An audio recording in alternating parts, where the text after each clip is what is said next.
नारकापि मोदन्ते यस्य कल्याणपर्वसु पवित्रं तस्य चारित्रं को वा वर्णयितुं क्षमः।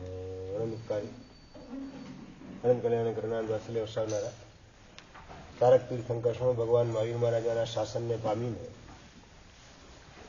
કલિકાલ સર્વજ્ઞ હેમચંદ્રેશ્વરીશ્વરજી મહારાજાએ વિતરાગ સ્તોત્ર નામના ગ્રંથમાં શ્લોકમાં પ્રભુના મહિમાની વાત કરેલી છે કે નરકના સાતે નરકના જીવોને ક્ષણવાર પણ જ્યાં શાતા કે સ્વસ્થતાનો અનુભવ થાય નહીં, ચારે બાજુ ઘોર અંધારું ફેલાયેલું હોય અને એવી સાતેય નરકની અંદર પરમાત્માના કલ્યાણક પ્રસંગે અજવાળા પથરાય અને નરકના જીવોને પણ શાતાનો અનુભવ થાય.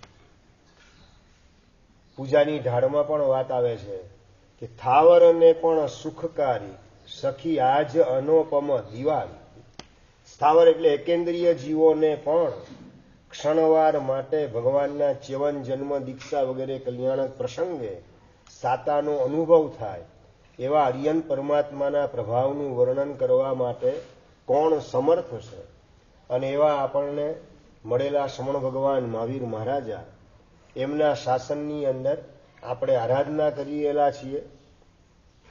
બીજા બધા તીર્થંકર પરમાત્માઓ એ મોક્ષે જવાનો સમય જેવો આવ્યો એટલે દેશના બધી વાઇન્ડઅપ કરી દીધી. ઋષભદેવ ભગવાને છેલ્લા 6 દિવસ વ્યાખ્યાન બંધ રાખેલા હતા, અનશનનો સ્વીકાર કરેલો હતો અને વચલા 22 ભગવાને માસક સમણ છેલ્લે કરી અનશનનો સ્વીકાર કર્યો ને 1 મહિનો દેશના સ્થગિત રહી ગઈ હતી. જ્યારે શ્રમણ ભગવાન મહાવીર મહારાજાએ મોક્ષમાં જતા સુધી છેલ્લે સુધી લાખ લગાટ 48 કલાકની ધર્મ દેશનાનો પ્રવાહ વેવડાવવાનું અદ્ભુત કાર્ય કરેલું છે. હમણાં હું તો મોક્ષે ચાલી જઈશ પણ આ બધા જીવોનું થશે શું? આવા પ્રકારની કરુણા બુદ્ધિથી પ્રભુએ છેલ્લે પણ 48 કલાક સુધી નોન સ્ટોપ ધર્મની દેશનાનો ધોધ વેવડાવવાનું કાર્ય કરેલું હતું. અને 48 કલાક ચાલેલી ધર્મ દેશના એના પછી હવે બીજી રાત આવી, એનો પણ મધરાતીનો સમય પસાર થયો ત્યારે દેશનાને વાઇન્ડ અપ કરી સમોષણમાંથી બહાર નીકળી અને હસ્તિપાલ રાજાની કારકુન સભાની અંદર જ્યાં પ્રભુ ચોમાસા માટે બિરાજમાન છે એ પાવાપુરીની અંદર જ હસ્તિપાલ રાજાની કારકુન શાલાની અંદર છેલ્લે દેશના સમાપન કરી અને પ્રભુ પધારે છે.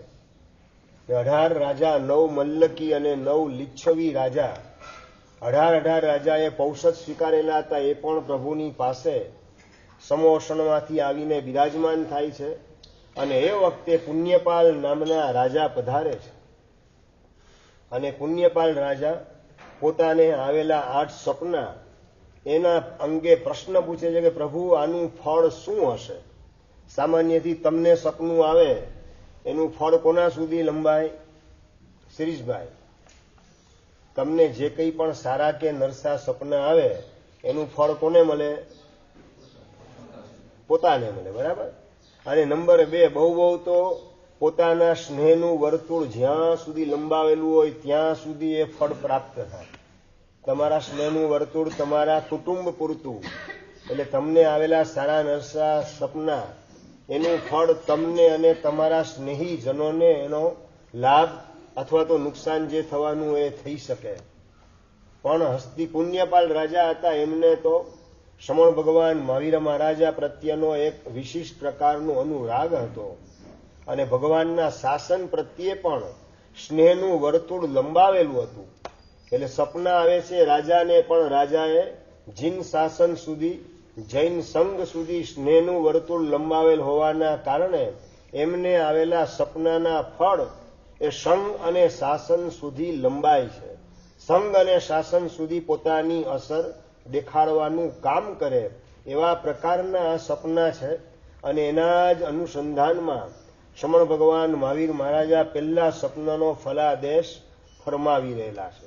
પેલું સપનું કયું પારસભાઈ? ભંગાર શાળાની અંદર રહેલો હાથી, ખાલી હાથી નહીં, ભંગાર શાળામાં રહેલો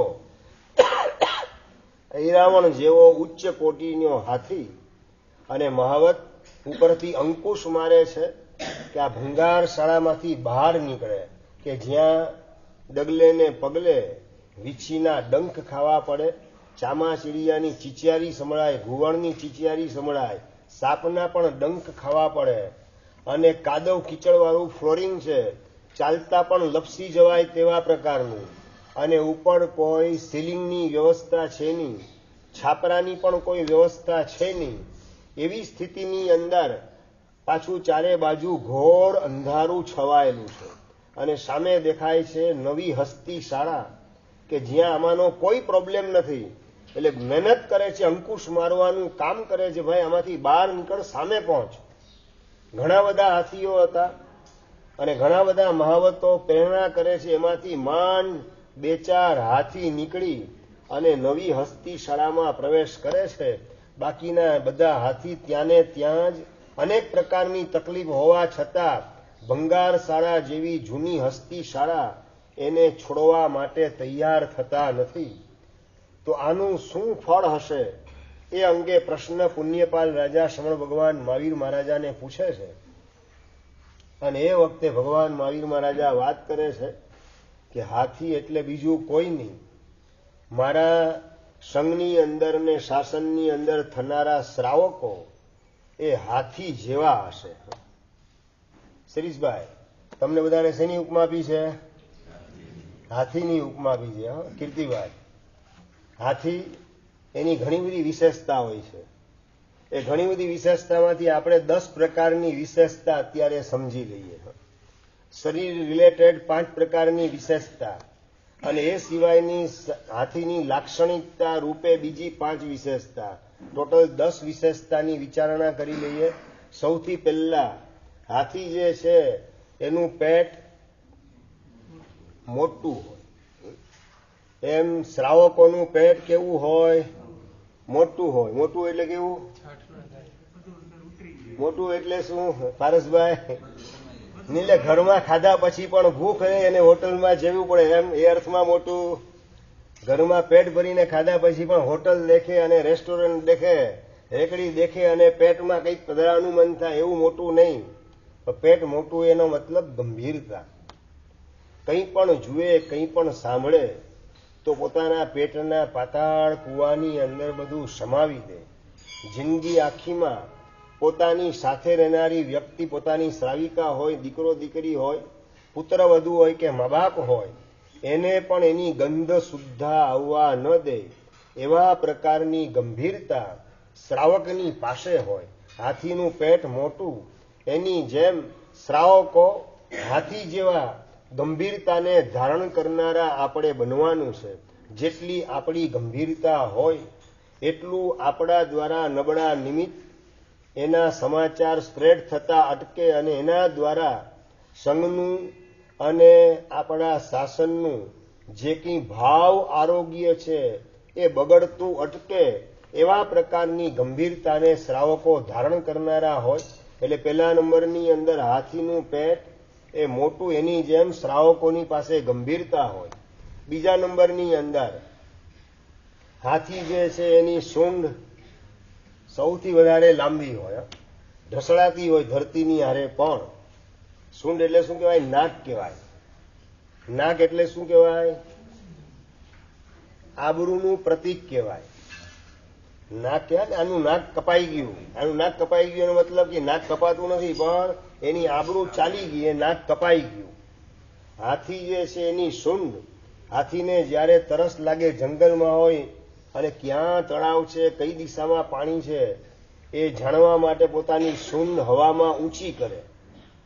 પોતાના મસ્તકથી ઊંચી લઈ જાય સૂંઢને, અને 2-3 કિલોમીટર દૂર કઈ જગ્યાએ નદી છે કે તળાવ છે, એ તળાવ કે નદીને સ્પર્શીને આવતો શીતળ પવન એ પોતાની સૂંઢ જે છે એના દ્વારા નિર્ણય કરે કે આ દિશાની અંદર શીતળ પવન આવે છે, પાણીની ઠંડકવાળો પવન આવે છે, એટલે આ દિશામાં તળાવ છે, આ દિશામાં નદી છે, અને એ દિશાની અંદર હાથી પહોંચી જાય.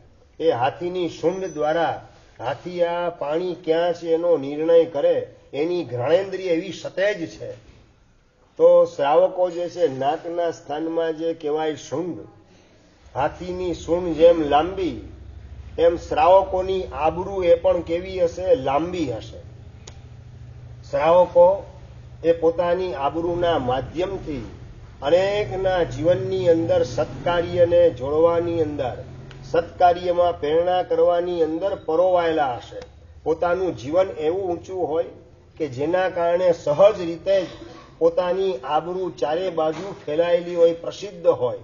પૂર્વના કાળની અંદર આપણે સહેજ નજર કરીએ તો ગિયાસુદ્દીન બાદશાહના દરબારની અંદર સંગ્રામ સોની એની આબરૂ એટલી ફેલાયેલી હતી કે એની વાતને ક્યારેય ગિયાસુદ્દીન બાદશાહ દિલ્હીનો ઉત્થાપી શકતો નહોતો. એવા પ્રકારની આબરૂ ગિયાસુદ્દીન બાદશાહના મગજની અંદર ને એના આખા દરબારની અંદર સંગ્રામ સોનીની હતી. સંગ્રામ સોની એટલે ગિરનાર ઉપર જેણે સંગ્રામ સોનીએ દેરાસર બનાવેલું છે. આજે પણ સંગ્રામ સોનીના દેરાસર તરીકે ઓળખાય છે. ગિરનાર ઉપર પણ જેમણે ભવ્ય જિનાલય, એ વખતે કોઈ ટેકનોલોજી વગેરે નથી, વગર ટેકનોલોજીએ ગિરનારની ટોચ ઉપર જિનાલયનું નિર્માણ કરવાની અંદર પોતાની શક્તિ, પોતાનો સમય, પોતાની સંપત્તિ એ બધાને કામે લગાડવાનું કામ કરનારા સંગ્રામ સોની, એની આબરૂ ચારે બાજુ પ્રસિદ્ધ હતી. એ જ રીતે પેથળ શાહ, વસ્તુપાલ, તેજપાલ, આ બધા શ્રાવકોને આપણે યાદ કરીએ તે બધા આબરૂદાર શ્રાવકો હતા. માત્ર જૈન સંઘમાં નહીં, અજૈનોની અંદર પણ એમની આબરૂ, એમની શાખ, એમની પ્રતિષ્ઠા ફેલાયેલી હતી, લંબાયેલી હતી. એના જ કારણે હાથીનું જેમ નાક સૌથી વધારે લાંબુ હોય,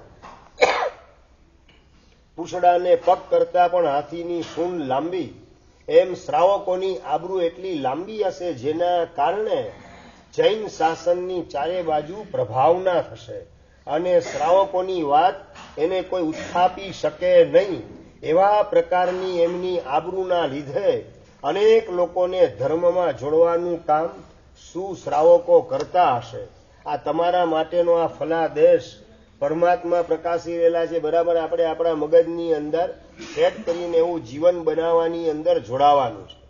ત્રીજા નંબરની અંદર હાથીનું શરીર છે એના પ્રમાણની અંદર હાથીની આંખ, ભરતભાઈ, બહુ ઝીણી હોય, બહુ નાની હોય.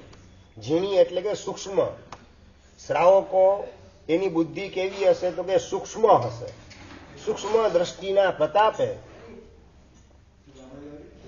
પોતાની બુદ્ધિનો લાભ સંઘને અને શાસનને કઈ રીતે મળે એ દિશાની અંદર સતત પોતાની બુદ્ધિનો ઉપયોગ કરતા હશે, એનો વપરાશ કરતા હશે. એટલે બુદ્ધિની સૂક્ષ્મતા એ પણ શ્રાવકોની પાસે હશે.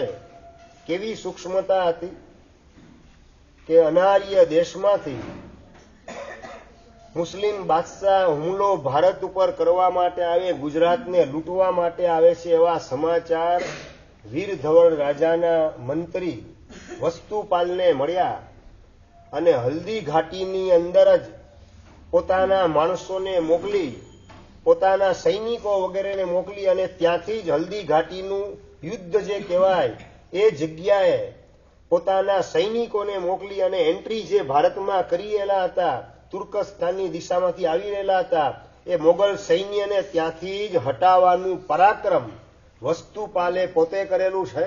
આ શું છે? બુદ્ધિની સૂક્ષ્મતા છે. જેટલી બુદ્ધિની સૂક્ષ્મતા હોય તેટલો લાભ સંઘને, શાસનને તો થાય, સાથે સાથે રાષ્ટ્રને પણ એનો બેનિફિટ મળ્યા વિના રહે નહીં. નાકોડાના રાજાનો દીકરો રાજકુમાર જૈનની દીકરીની છેડતી કરવાનું કામ કરે છે. જાહેરમાં કરેલી છેડતી, અને મહાજન સમાચાર આપે છે રાજાને કે તમારા રાજકુમારે અમારી દીકરી એની છેડતી કરવાનું કામ કરેલું છે.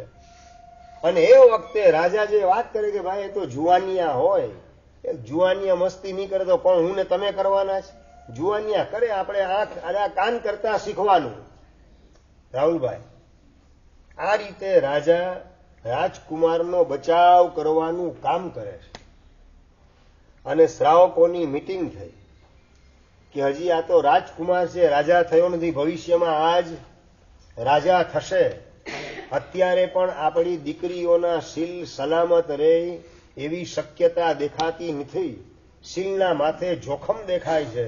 તો આ જ્યારે રાજા બનશે અને એની નજર હલકી હશે તો આપણી મા બેન દીકરીઓની હાલત શું થશે? આ વિચારણા સંઘની અંદર થાય છે. અને સંઘે નિર્ણય કર્યો કે હવે આ નાકોડાને છોડી અને આપણે બીજી જગ્યાએ સ્થળાંતર કરીએ. કેવી સૂક્ષ્મ દ્રષ્ટિએ સંદીપભાઈ! એક રાજકુમારે જૈન દીકરીની કરેલી છેડતી અને આવનારા ભાવિના એંધાણ કેવા પ્રકારના છે એનો પહેલેથી વિચાર કરી અને શ્રેષ્ઠીઓ બધા ભેગા થયા.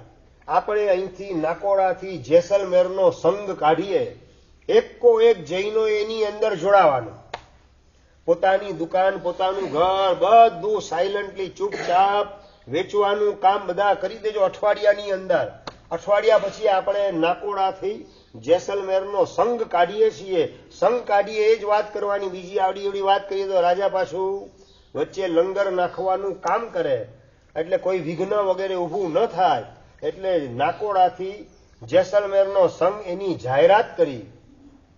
અઠવાડિયા પછી સંઘ નીકળે છે, જેમને પણ જોડાવવું હોય એ જોડાજો. અને જેસલમેરની યાત્રા એ વખતે બહુ દુર્ગમ ગણાતી અને બધા જૈનો કે અમારે જોડાવવું છે, અમારે જોડાવવું છે. અને નાકોડાથી જેસલમેરનો સંઘ એની અંદર તમામે તમામ જૈનો જોડાઈ ગયા. એક પણ જૈનનો દીકરો બાકી નહીં. અને નાકોડામાંથી તમામ જૈનો સ્થળાંતર કરી અને જેસલમેરની અંદર કાયમી ધોરણે વસવાટ કરવાનું કામ કર્યું હતું. આને શું કહેવાય નીતેશભાઈ? સૂક્ષ્મ દ્રષ્ટિ કહેવાય, સૂક્ષ્મ બુદ્ધિ કહેવાય. આજે આ બુદ્ધિની સૂક્ષ્મતા એ ધીમે ધીમે ધીમે ઘસાતી જાય છે અને બુદ્ધિ ધીમે ધીમે જાડી થતી જાય છે. અને જાડી બુદ્ધિના કારણે શ્રાવકો વર્તમાન કાળની અંદર શાસન અને સંઘ ઉપર આવતા આક્રમણો એની વિચારણા તો હજુ બાજુ ઉપર રાખીએ, પણ પોતાના ઘર ઉપર કેવા પ્રકારના આક્રમણ આવી શકે છે એનો પણ વિચાર કરવા માટે શ્રાવકો વર્તમાન કાળમાં કેટલા તૈયાર હશે એ $1,00,000 ગંભીર પ્રશ્ન છે. દીકરા દીકરીને ભણવા માટે કેમ મૂકવાના? ના, એટલે ઇંગ્લિશ મીડિયમ કે ગુજરાતી મીડિયમ? આ ઇંગ્લિશ મીડિયમની અંદર, ઇંગ્લિશ મીડિયમની અંદર માત્ર ભાષા ઇંગ્લિશ આવે કે ભાષાની સાથે ભાવ એ પણ ઇંગ્લિશ સંસ્કૃતિના, પશ્ચિમ સંસ્કૃતિના આવે. અને પશ્ચિમ સંસ્કૃતિ અંદરમાં ઘૂસેલી હોય, જૈન કુળમાં જન્મ લઈ અને ઇંગ્લિશની ગુલામી, ઇંગ્લિશનો મોહ, ઇંગ્લિશનો ક્રેશ, અને એના કારણે ગુજરાતી પણ પોતાને બોલતા ન આવડે, વાંચતા ન આવડે એવી સ્થિતિની અંદર જૈનોના દીકરા દીકરી ગોઠવાતા જાય છે. પછી આ શાસ્ત્રો વાંચવાનું કામ કરશે કોણ? ગુજરાતીમાં અનુવાદ શાસ્ત્રના થયેલા છે એ સમજવાની ક્ષમતા પણ કેટલા પાસે હશે? એ $1,00,000 ગંભીર પ્રશ્ન આવીને ભવિષ્યમાં ઉભો રહેશે. કારણ કે ઇંગ્લિશ જ ચારે બાજુ થઈ ગયેલું છે. અને માત્ર ઇંગ્લિશ ભાષા નહીં, ઇંગ્લિશની સંસ્કૃતિ પણ ધીમે ધીમે સાથે આવે. દેરાસર જવાના બદલે ચર્ચમાં જવાનું કામ વાણિયાનો દીકરો કરે એવા દિવસો મોટા સિટીની અંદર આવી ચૂકેલા છે. આ મુંબઈની અંદર ને સુરતની અંદર, કલકત્તા ને ચેન્નઈની અંદર આ બધા પ્રસંગો ધીમે ધીમે વધતા જાય છે. જૈનનો દીકરો દેરાસર જવાના બદલે દેરાસરમાં ઘોંઘાટ બહુ થાય, અવાજ બહુ થાય, એના કરતા ચર્ચમાં બહુ શાંતિ હોય છે, એટલે ચર્ચમાં જાઉં છું ક્રાઇસ્ટને પ્રાર્થના કરવા માટે, અને બધા ભગવાન અંતે તો એક જ છે ને, એમ કરી અને ધીમે ધીમે જૈન દીકરો એ ક્રિશ્ચનની અંદર કન્વર્ટ થતો જાય ને આવતીકાલની પેઢીની અંદર ક્રિશ્ચનના સંસ્કાર આવવાના પ્રતાપે ક્રિશ્ચન ધર્મની અંદર એન્ટ્રી થતા વાર લાગે નહીં. આ બધા નુકસાનો ઊભા ને ઊભા જ છે, મોઢું ફાડીને ઊભા છે આપણી સામે.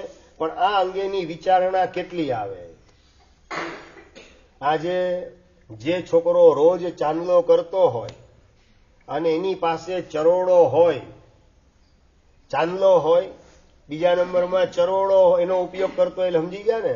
સામાયિકને પ્રતિક્રમણ કરતો હોય અને ત્રીજા નંબરનો ચ એટલે ચોવિયાર કરતો હોય એવા છોકરાને છોકરી મળે કે ન મળે તમારા સમાજની અંદર? જયેન્દ્રભાઈ, એટલે કેવી છોકરી કેવી જોઈએ, છોકરો કેવો જોઈએ ભાઈ? જેને ન હોય ચાંદલો, ન હોય એના બગલમાં ચરોડો, ન હોય એને ચોવિયારની યારે લેવા દેવા. કયો તો કે ફોરેન રિટર્ન છોકરો જોઈએ અને પાછું વર્ષે દાડે 70 લાખ ને 80 લાખનું પેકેજ મેળવતો હોય એવો દીકરો જોઈએ, એવો જમાય અમારે જોઈએ. અને પછી દારૂ પીતો હોય તો હે શું બોલો છો? 60, 70, 80 લાખનું પેકેજ મેળવનારો તમારો જમાય એ દારૂ પીતો હોય તો એ ચાલે એ શબ્દ બોલો છો તો એ તમારી દીકરીને સાચવવાનું કામ દારૂ પીતો, નોનવેજ ખાતો અને ક્લબની અંદર ભટકતો, કી ક્લબની અંદર જતો અને તમારી દીકરીને પણ આડા સંબંધે જોડાવા માટે મજબૂર કરતો એવો તમારો જમાય એ તમારી દીકરીને સુખી કરશે કે ચોવિયારવાળો, ચાંદલાવાળો ને ચરોડાવાળો એ જમાય તમારો હશે તમારી દીકરીને સુખી કરશે? પંકજભાઈ, તમારી દીકરીને સુખી કરશે કોણ? પારસભાઈ જવાબ જોઈએ. અહીંયા બોલો છો તમે કે ચાંદલા, ચરોડા ને ચોવિયાર વાળો જમાય અમારો હોય અમારી દીકરીને સુખી કરે, દુખી તો ન જ કરે. પણ છતાં પસંદગીની જેવી વાત આવે એ કળશ જોડવાનો કઈ તરફ? પસંદગીનો કળશ ક્યાં જોડાય? એ ફોરેન કલ્ચરની અંદર. બસ પછી નોનવેજ ખાતો હોય, દારૂ પીતો હોય, આડાઅવડા લફરા ચાલતા હોય એના એવો જમાય ચાલશે. પણ સમાજની અંદર આપણો વટ પડવો જોઈએ કે મારી દીકરી તો કે ભાઈ કેનેડા પરણાવેલી છે, મારી દીકરી તો કે સિંગાપુર પરણાવેલી છે, મારી દીકરી વિયેતનામ મોકલેલી છે, મારી દીકરી કેલિફોર્નિયા ગોઠવાયેલી છે. આવા પ્રકારના અભરખા વર્તમાન કાળના મા બાપોને ઉભા થતા જાય છે. આ બુદ્ધિની સૂક્ષ્મતા છે કે બુદ્ધિનું દેવાળું કાઢવાની નિશાની છે? મૌલિકભાઈ, બુદ્ધિની સૂક્ષ્મતા કે બુદ્ધિનું દેવાળું? અને તમારી દીકરી ફોરેનની અંદર સેટ થઈ જાય, કાયમ માટે ત્યાં સેટલ થઈ જાય, દીકરી જમાય, પછી નંબર 2 અહીંયા આવવાનું નામ લે નહીં. પછી એના દીકરા દીકરી જે થાય એ ઓળખે નહીં, તમને ન ઓળખે, તમારા ધર્મને પણ ન ઓળખે. અને એના દીકરા દીકરી આવે ત્યારે જૈન ધર્મ પૂરેપૂરો એના જીવનમાંથી સમાપ્ત થઈ ચૂકેલો હોય. જૈન કુળો આજે લગભગ ખતમ થવાને, ખલાસ થવાની ભૂમિકાએ આવા ક્રેઝના કારણે ગોઠવાતા જાય છે. દ્રવ્ય ક્ષેત્ર, કાળ, ભાવ ચારેય પ્રકારે જૈન સંઘ વર્તમાન કાળમાં ઘસાતો જાય છે. દ્રવ્યથી ઘસાડો કઈ રીતે? તો કે દીકરી ક્યાં પરણાવવાની? ફોરેનની અંદર. એટલે ઇન્ડિયામાંથી એક વ્યક્તિ જૈનમાંથી કેન્સલ, અહીંયા અંજારની અંદર રહેવાના બદલે થોડા ખણખણિયા વધારે મળે એના માટે ક્યાં? તો કે અમદાવાદ ને સુરતની અંદર સેટલ થઈ જવું છે. અને અહીંયા વધારે મળે મુંબઈ, ને મુંબઈથી પછી ક્યાં? તો કે ફોરેનની અંદર. એટલે ધીમે ધીમે ઇન્ડિયામાંથી જે ખરેખર બુદ્ધિધન કહેવાય જૈનોનું એ ફોરેનની અંદર શિફ્ટ થવા માંડે અને એની બુદ્ધિ દ્વારા સંઘને અને શાસનને જે ભવિષ્યમાં લાભ થવાની સંભાવના હતી એના ઉપર ચોકડી લાગતા વાર લાગે નહીં. એટલે ધીમે ધીમે ઘરો જૈનોના ઇન્ડિયામાંથી ખલાસ થતા જાય, ખતમ થતા જાય, ગામડાઓ ધીમે ધીમે ખાલી થતા જાય, શહેરો ભરાતા જાય. અને શહેરોમાં ગયા પછી ધર્મની એવી વધારે અનુકૂળતા શહેરોમાં ગામડા જેટલી મળે નહીં. અને ત્યાં ગયા પછી માત્ર સ્કૂલનું હોમવર્ક, ટ્યુશન કરવાનું, એનું પણ હોમવર્ક કરવાનું, પરીક્ષાની તૈયારી, અને એ બધી તૈયારીમાંથી તમારા દીકરા દીકરી બહાર નીકળે જ નહીં. જેના કારણે દેરાસર કે ઉપાશ્રયના પગથિયા ચડવાનો એને મોકો મળે.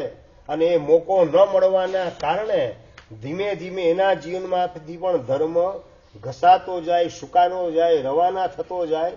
આવી સ્થિતિ દરેક સંઘોની અંદર ગામે ગામ ગોઠવાતી જાય છે. દ્રવ્યથી પણ જૈનોના ઘર ઘટતા જાય ગામની અંદર, ક્ષેત્રથી પણ જૈન ધર્મ ઘટતો જાય છે. પેલા આખા ઇન્ડિયાની અંદર જૈન ધર્મ ફેલાયેલો હતો. હવે માત્ર ગુજરાતમાં, મહારાષ્ટ્રમાં ને બહુ તો રાજસ્થાન, થોડો ઘણો હજી ગણો તો એમપી ની અંદર અને કાં કલકત્તા અને ચેન્નઈ ને બેંગ્લોર ને કોલ્હાપુર સોલાપુર અમુક સિટી, આ સિવાય જૈન ધર્મ લગભગ જોવા મળે નહીં. ક્ષેત્રની અપેક્ષાએ પણ જૈન ધર્મ ઘસાતો જાય, કાળની અપેક્ષાએ પણ જૈન ધર્મ ઘસાતો જાય. જૈન ધર્મની પ્રવૃત્તિઓ ઘસાતી જાય. પેલા 12 માસ ધર્મની પ્રવૃત્તિ શ્રાવક શ્રાવિકાના જીવનમાં ધબકતી હતી. હવે 12 મહિનામાંથી ધર્મ કરવાના દિવસો કેટલા રાજનભાઈ? 4 મહિના. એ પણ ચોમાસું મહારાજ સાહેબનું હોય તો, મહારાજ સાહેબનું ચોમાસું ન હોય તો એ 4 મહિના પણ ધર્મ થાય કે કેમ મુક્તિભાઈ? એ $1,00,000 ગંભીર પ્રશ્ન. 4 મહિનામાંથી પણ ધીમે ધીમે મહેશભાઈ હવે 4 મહિનાના બદલે 50 દિવસ, 50 દિવસનું ચોમાસું. પાલિતાણા, ગિરનાર, શંકેશ્વર વગેરે તીર્થોમાં તો 50 દિવસના ચોમાસા સ્ટાર્ટ થઈ ગયા છે. અને તમારે ત્યાં પણ વ્યાખ્યાનમાં સંખ્યા પર્યુષણ પહેલા જેટલી હોય, પર્યુષણ પછી એમાં કડાકો બોલતો જાય. એટલે ચોમાસાનો સંબંધ 4 મહિનાનો હતો, એમાંથી આવી ગયો માત્ર 50 દિવસ સાથે.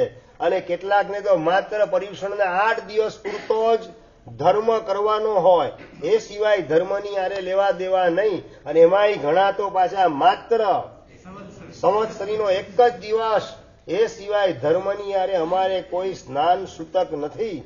એવા પ્રકારની મેન્ટાલિટી વાળા જીવોની સંખ્યા વધતી જાય છે. અને એમાં પણ હવે તો ધીમે ધીમે સંવત્સરીનું પ્રતિક્રમણ પણ છોડનારાની સંખ્યા પેલા 1% પણ નહોતો, એના બદલે એ સંખ્યાની અંદર પણ વધારો થતો જાય. એટલે કાળની અપેક્ષાએ પણ જૈન ધર્મ અને જૈન ધર્મની પ્રવૃત્તિઓ જૈનોમાંથી ઘસાતી જાય છે. અને ભાવની અપેક્ષાએ પણ ધર્મ ઘસાતો જાય છે. પેલા એક સંઘને બીજા સંઘ પ્રત્યે લાગણી હોય, એક સંઘના સભ્યો હોય એને પણ પરસ્પર બીજા સંઘના સભ્યો પ્રત્યે લાગણી, વાત્સલ્ય, મૈત્રી વગેરેના પરિણામો છલકાતા હતા. એની જગ્યાએ હવે સંકુચિતતા આવી ગઈ. હું અને મારો આ નાનકડું વર્તુળ, મારો નાનકડો સંઘ, એટલા પૂરતું જ મારે સંબંધ રાખવાનો, બીજા સંઘની અંદર અમારે કંઈ લેવા દેવા નહીં. એવી ભાવની પણ સંકુચિતતા આવતી ગઈ. અને પરસ્પર સંઘોની વચ્ચે પણ વિચાર વૈમનસ્ય, દેખાડી દેવાની વૃત્તિને બીજાને પછાડવાની વૃત્તિ, બીજાનું હલકું જોવાનું ને હલકું બોલવાની વૃત્તિ, એ પણ ધીમે ધીમે વ્યાપક બનતી જાય. એટલે ભાવની અપેક્ષાએ પણ જૈન ધર્મ એ ધીમે ધીમે ઘસાતો જાય. એવા પ્રકારનું વાતાવરણ સર્જાય છે. અત્યારે અંજારવાળા લોકો બહુ સમજી વિવેક દ્રષ્ટિથી ઉદારતા થઈ. 7 સંઘો જે ભેગા થયેલા છો, એ તમારા ઉજળા ભવિષ્યની નિશાની તરીકે હું જોઈ રહેલો છું. અને જે 7 સંઘો ભેગા થઈ ચોમાસાની અંદર વ્યાખ્યાનમાં જોડાયા, પર્યુષણમાં જોડાયા, સિદ્ધિ તપની અંદર જોડાયા, આંબેલની હોળીની આરાધનામાં જોડાયા, દરેકે દરેક ફંક્શનો, અનુષ્ઠાનો વગેરેની અંદર બધા સાથે ને સાથે રહ્યા. એ જ સંપ, એ જ તમારી પરસ્પરની એકતા, એને કાયમ માટે ટકાવી રાખશો તો આવનારી પેઢી, તમારા સંતાનો એ જૈન ધર્મની સન્મુખ બનશે. બાકી જેટલી અંદરમાં ફાટફૂટ હશે તેમ તેમ તમારા જ સંતાનો જૈન ધર્મથી વિમુખ થાય તો નવાઈ પામતા નહીં. એટલે તમારી આવનારી પેઢીને પણ જૈન ધર્મમાં સ્થિર કરવી હોય તો એના માટે એકતા, પરસ્પરની લાગણી, પરસ્પરનો સંપ, પરસ્પરનો સદભાવ એ બહુ મહત્વનું ચાલક બળ છે. અને આ ચાલક બળ જેટલું તમે ટકાવશો ને વધારશો એટલી સંઘની ઉન્નતિ થશે. અને શાસનનો અભ્યુદય પણ તમારા નિમિત્તે થવાનું સૌભાગ્ય તમારા લલાટે ઉદયમાં આવી જશે. આ બધાના પાયાની અંદર જૈનોની એકતા એ બહુ મહત્વપૂર્ણ છે. મોટા મોટા સેન્ટરમાં જોવામાં આવે તો લગભગ એકતાના નામે મોટા ભાગે મીંડું, એવા પ્રકારનું વાતાવરણ જોવા મળે છે. બસ એ વાતાવરણ તમારા અંજારની અંદર ન સર્જાય ક્યારેય પણ એનો સંકલ્પ રાખી વ્યક્તિગત સંપ્રદાયની માન્યતાઓ એ તમે તમારા સંપ્રદાય પૂરતી સીમિત રાખો. હરીશભાઈ, અચલગચ્છની માન્યતા હોય તમારા દેરાસરમાં ત્યાં કરવાની પૂજા એની વિધિ પૂરતી તમે સીમિત રાખો. થરથર ગચવાળા હોય તો પોતાની ભાઈ તન વખત કરે મન તે ઉચ્ચરવાની સમાચારી. તમે ધર્મસ્થાન પૂરતી તમારી આ મર્યાદાઓને સીમિત રાખો, પણ દેરાસર ઉપાસનાની બહાર નીકળ્યા પછી ભેગા થાવ ત્યારે પરસ્પરનો સંપ અને સદભાવ હમ સબ જૈની એક હે એવા પ્રકારનો જો ટકે ને આવી યુનિટી જો તમારી હશે તો જ તમે ટકી શકશો. કારણ કે જેની સંખ્યા ટકતી નથી, જે વર્તુળની સંખ્યા ટકતી નથી, એ વર્તુળ એ પણ ટકી શકતું નથી. વર્તુળ એટલે કે આપણો સંઘ, આપણો ગચ્છ, આપણો સંપ્રદાય, આપણું ધાર્મિક ગ્રુપ, એની સંખ્યા જો નહીં ટકે ને ધીમે ધીમે ડિવાઈડ એન્ડ રૂલ, ટુકડા ટુકડા ટુકડા, ભાગલા ભાગલા ભાગલા થતા જ જાય, તો પછી આપણે સૌથી વહેલા જૈન ધર્મને સમાપ્ત કરવાની અંદર આપણા વ્યક્તિગત હિસાબ કિતાબ એને સંઘ લેવલે ગોઠવવાના માધ્યમથી જૈન સંઘને નામ શેષ કરવાની અંદર આપણે ફાળો નોંધાવાનું બનશે. આવું દુર્ભાગ્ય આપણા લલાટે ન ગોઠવાય. એટલે જેટલી એકતા પરસ્પરની ટકી રહે એટલી સ્ટ્રેન્થ તમારી વધશે, જેટલી એકતા તમારી તૂટશે એટલી તમારી શક્તિ એ પણ ખલાસ થતી જશે. આજે જુઓ, નોરતાની અંદર રજા મળશે સ્કૂલની અંદર, ક્રિશ્ચનનું વેકેશન 25 થી 31 ડિસેમ્બર, નાતાલનું વેકેશન મળશે, પર્યુષણનું વેકેશન નહીં મળે. ઉલટું પર્યુષણની અંદર જ પરીક્ષાનું આયોજન ગોઠવાશે. મારું ચોમાસું હતું ગોવાલિયા ટેંગની અંદર, અને ગોવાલિયા ટેંગની અંદર ચાલુ પર્યુષણના પહેલે દિવસે પરીક્ષાની શરૂઆત અને સંવત્સરીના દિવસે છેલ્લું પેપર. આવા પ્રકારનું આયોજન મીડિયમ ઇંગ્લિશની સ્કૂલની અંદર, કોન્વેન્ટ સ્કૂલની અંદર ગોઠવાયું. અને એ વખતે પ્રાણલાલભાઈ હતા પ્રમુખ તરીકે, અને મને સમાચાર મળ્યા એટલે સહજ મેં પ્રાણલાલભાઈ, અશ્વિનભાઈ એ બધા ટ્રસ્ટી બધાને વાત કરી કે ભાઈ આપણા જૈનોના દીકરા, મેં સહજ ઔષધની ઠેલ મૂકી છોકરાઓ માટે, અને કે સાહેબ અમારે તો પરીક્ષા છે પહેલે દિવસથી, ક્યારે પતશે? તો સાહેબ સંવત્સરીના દિવસે છેલ્લું પેપર, એટલે પૌષધ તો નહીં, જવા દો, પ્રતિક્રમણ જવા દો, વ્યાખ્યાનમાં પણ સાહેબ અમે આવી શકશું નહીં. અને પ્રાણલાલભાઈ, અશ્વિનભાઈ વગેરે બધાને મેં, યશવંતભાઈ વગેરે, એમને પ્રેરણા કરી કે તમે સ્કૂલની અંદર પ્રિન્સિપલને સમજાવો કે ભાઈ અમારા જૈનોના પર્યુષણ મહાપર્વ છે, એ દિવસો જે છે એની કાં આગળ પરીક્ષા પૂરી કરી દો અને કાં એના અઠવાડિયા 10 દિવસ પછી પરીક્ષા સ્ટાર્ટ કરો, જેના કારણે અમારા જૈનના દીકરાઓ ધર્મની પ્રવૃત્તિ, પર્યુષણ પર્વની પ્રવૃત્તિ સારી રીતે કરી શકે. અને એ વખતે પ્રિન્સિપાલે કહી દીધું કે તમારા દીકરાને સ્કૂલમાં રાખવા હોય તો રાખો, બાકી તમે એલસી કઢાવી લો. હાવ નાગો જવાબ, રોકડો જવાબ આવું પડખાવાનું કામ કર્યું. બીજી એક સ્કૂલ હતી, એ બીજી એક સ્કૂલની અંદર જયપુરના પ્રવાસનું આયોજન પર્યુષણના પહેલે દિવસે ગોઠવવામાં આવેલું. ક્રિશ્ચનની બીજી સ્કૂલ, પર્યુષણના પહેલે દિવસે પ્રવાસ સ્ટાર્ટ, અને સંવત્સરીના રાતે સાંજના સમયે જયપુરથી ઉદયપુર વગેરે જેસલમેર બધે થઈ અને પાછું ક્યાં તો કે મુંબઈની અંદર આવવાનું. આવા પ્રકારનું આયોજન, એના સમાચાર મળ્યા. મેં પ્રણલાભાઈને વાત કરી કે હવે આ જયપુરનો પ્રવાસ તો કમસે કમ કેન્સલ કરાવો. બીજી સ્કૂલ હતી ક્રિશ્ચનની, અને એ વખતે પ્રણલાલભાઈ ગયા ને વાત કરી, સાહેબ હવે મને વાત કરી કે સાહેબ હવે એક સ્કૂલમાં તો આ રીતે હાવ રોકડો જવાબ પડખાવી દીધો, હવે જવાની હિંમત થતી નથી, પછી આપણા છોકરાઓને સમજાવી દઈએ કે તમે લોકો જયપુર પ્રવાસમાં નહીં જતા. તો સાહેબ વાંધો નહીં આવે. કીધું સારું. વ્યાખ્યાનમાં પર્યુષણના 3-4 દિવસ પહેલા શરૂઆત કરી. પ્રાણલાલભાઈ ઉભા થઈને રજૂઆત કરવાની કે જૈનોના પર્યુષણની અંદર જયપુરના પ્રવાસનું આયોજન આ સ્કૂલની અંદર, ક્રિશ્ચન સ્કૂલમાં થયેલું છે. એ જયપુર, ઉદયપુર વગેરેનો પ્રવાસ એની અંદર કોઈ પણ જૈનોના દીકરાએ જવાની જરૂરત નથી. આવી સંઘ લેવલે જાહેરાત થઈ શિરીષભાઈ, અને જૈનોના દીકરા જે છે એમને સ્કૂલમાં વાત કરી દીધી કે સાહેબ અમે તો ટૂરની અંદર આવવાના નથી. અને બીજે જ દિવસે ટીચરે વાત કરી કે જયપુર જે છે, જયપુર, ઉદયપુર, જેસલમેર વગેરેનો જે પ્રવાસ છે એના સંબંધી 30% પ્રશ્ન પરીક્ષાની અંદર પૂછાશે. એટલે દરેકે પ્રવાસમાં આવવું કમ્પલસરી છે. શિરીષભાઈ, વર્તમાન કાળની 21 વર્ષ પહેલાની સત્ય ઘટના તમને કહી રહેલો છું. 21 વર્ષ પહેલા મારું ચોમાસું ગોવાલિયા ટેન્કની અંદર 22 વર્ષ પહેલા, અને એ વખતે આ બનેલી સત્ય ઘટના 30% માર્ક એ ત્યાંના પ્રશ્નો પૂછવામાં આવશે પરીક્ષાની અંદર. અને આમ તો વાણિયાના દીકરા હોશિયાર હોય અને વાત કરી કે સાહેબ અમે જે છે ને ઓનલાઈન જયપુર ને ઉદયપુર એમાં શું છે ને જાણી લેશું ને પરીક્ષાની અંદર લખી દેશું. ટૂરમાં અમે નહીં આવીએ, ટૂરમાં નહીં આવે એના 15% માર્ક કપાશે.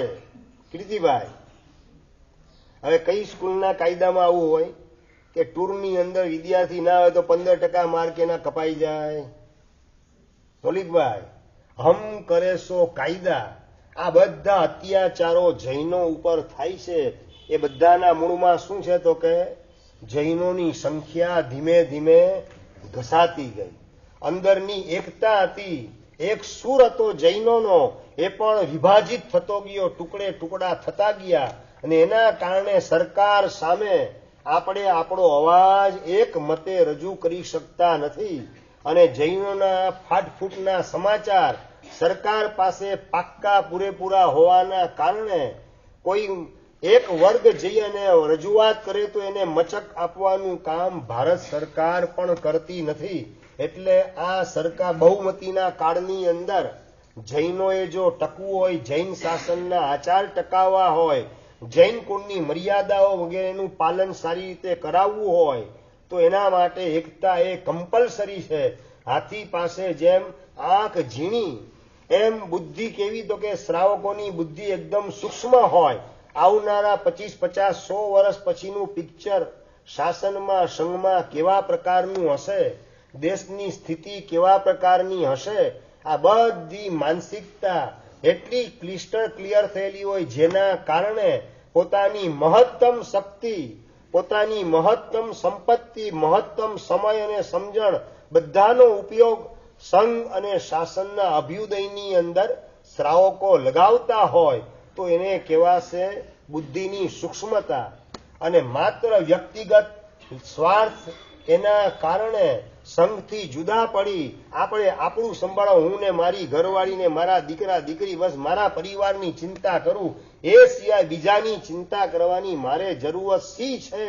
આવી જો ક્ષુલ્લકતા આવી જશે, બુદ્ધિ જો ટૂંકી થતી જશે તો સમજવાનું કે આપણો સર્વતોમુખી વિનિપાત બહુ નજીકની અંદર ગોઠવાતા વાર લાગશે નહીં.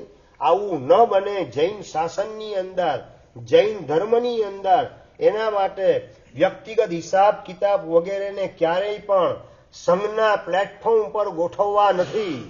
પારસભાઈ, ખ્યાલ આવે શું કહેવા માંગુ છું? તમારે કોકની સાથે વ્યક્તિગત સંઘર્ષ હોય અને વ્યક્તિગત સંઘર્ષ તમે વસૂલ કરી શકતા ન હો તો પછી રિઝલ્ટ શું આવે? પછી શિરીષભાઈ, સંઘના પ્લેટફોર્મ ઉપર તમને હિસાબ વસૂલ કરવાની તક મળે, સામેની વ્યક્તિ દ્વારા કોઈક રજૂઆત થાય એટલે યન માધવ એને ઉત્તમ તન ન, એને રજૂઆત કરીને એટલે બાબત ખોટી છે, એ કોઈ પણ રીતે હું પાસ થવા નહીં દઉં.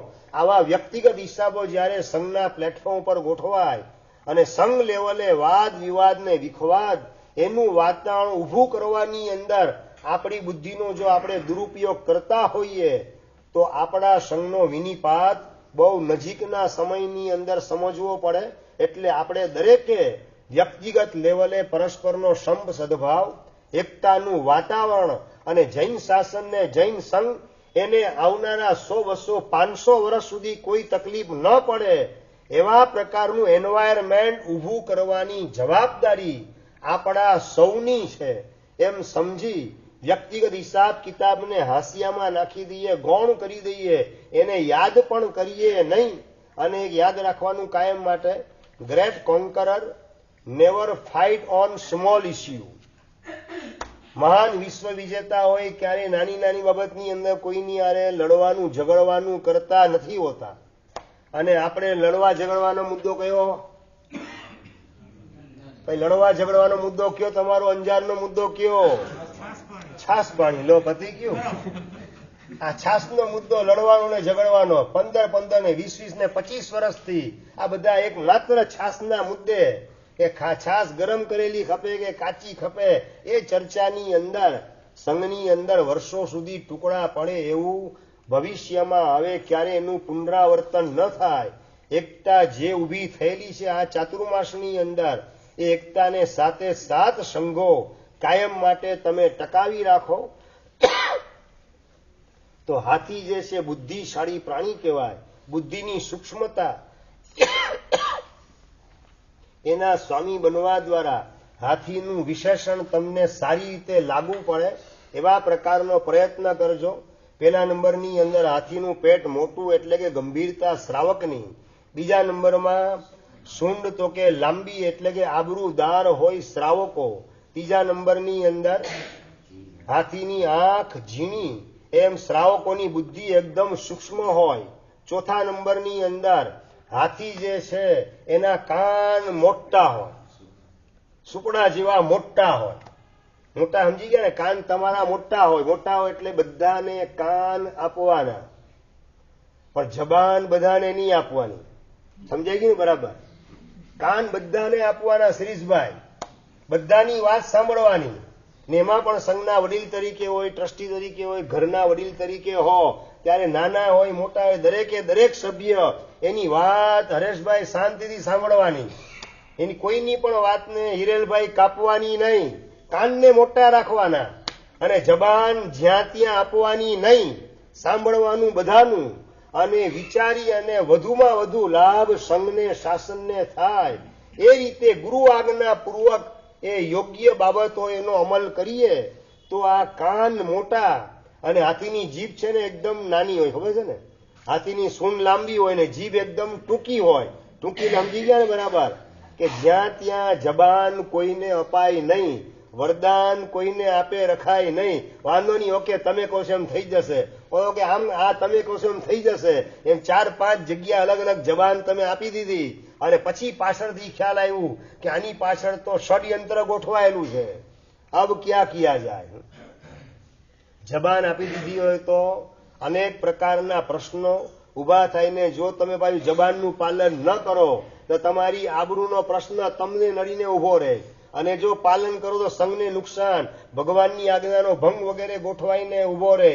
આવું ન બને માટે કાન બધાને આપવા અને જબાન કોઈને આપવી નહીં. યોગ્ય રીતે લાભ નુકસાનનો વિચાર કરી ભગવાનની આજ્ઞા મુજબ સંઘને શાસનને વધુમાં વધુ લાભ થાય. તમારા કુટુંબની અંદર પણ વધુમાં વધુ બધાને લાભ થાય એવા પ્રકારનો નિર્ણય ઘરના વડીલ તરીકે ને સંઘના વડીલ તરીકે તમારે સૌએ કરવાનો હોય. અને જો આ વિવેક દ્રષ્ટિ આપણી પાસે ન હોય તો પછી કાન ટૂંકા એટલે બધાની વાત કાપવાની. જેટલાની વાત તમે કાપો એટલા, હા બોલો આગળ બોલો, બરાબર છે. જેટલાની વાત તમે કાપતા જાઓ સંઘની અંદર, મંડળની અંદર કે ઘરની અંદર, એટલા દુશ્મન તમારા ઉભા થતા જાય. અને જેટલાની વાત સાંભળો એટલાને જબાન આપતા જાઓ, પ્રોમિસ આપતા જાઓ તો ભગવાનની આજ્ઞાથી દૂર ફેંકાય અને આપણે દુર્ગતિમાં ફેંકાતા વાર લાગે નહીં.